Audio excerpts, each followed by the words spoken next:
Good evening, Your Worship, council and staff. I just sort of became involved in this late. It was just this development I heard about a few weeks ago that made me really concerned about it. I heard about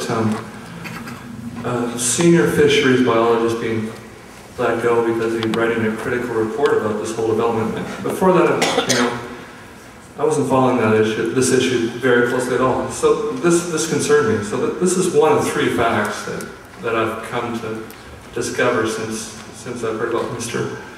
Rosenau being let go. And I'll talk about that fact. I didn't know much about Marvin Rosenau until I came here last night and I saw the video about him. I saw the video about other people. I heard Mr. Taylor get up and speak about him in a real disparaging tone. Oh, that guy doesn't sound like somebody I want to have working for me if, he's inept and he got fired or so. And he mentioned a decision by Justice Lanahan, or Judge Lanahan, and the only Judge Lanahan I know is he's a Surrey Provincial Court judge, he's a criminal court judge. So I went to look at this decision to see where all these disparaging remarks were that Mr. Taylor had cited. And there's nothing really disparaging in the decision. I mean, it's a criminal decision from 2004, R versus Douglas. I can give the cite to anybody that wants to read the whole decision. The only thing he was critical of was Mr. Rosenau was called as an expert witness. This is the accused was charged with disrupting fishery habitat from taking gravel out of a riverbed, and he was acquitted because the Crown couldn't prove beyond a reasonable doubt that he had damaged fish habitat. And the critique of Mr. Rosenau was that he was not disinterested, he was a passionate advocate of fish, and he didn't weigh his evidence as much because he thought he was too on the side of fish. So that doesn't sound like a bad scientist to me. So anyways, that's the one fact, and I want to clear that up. And the second fact is that because of Marvin Rosenau's being let go, the Auditor General is currently investigating whether our MLA, Randy Hawes, and Barry Penner had any undue influence in him being let go.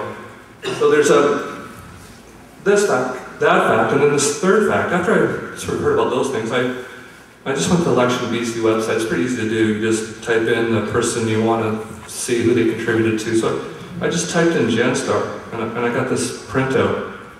It says total contributions. This is GenStar contributed to everybody in BC. $5,500. 4,000 of it went to the BC Liberal Party, and 1,500 of it went to Randy Hawes.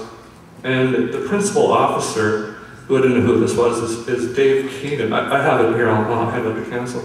And I saw him in the video too. He's like a senior official at GenStar. So these three facts, all together, any reasonable person could say, I mean, pardon the pun, this smells fishy. It smells like there's political interference in here.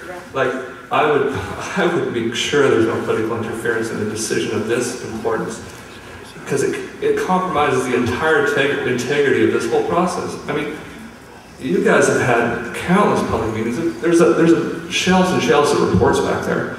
Thousands of hours gone into this thing.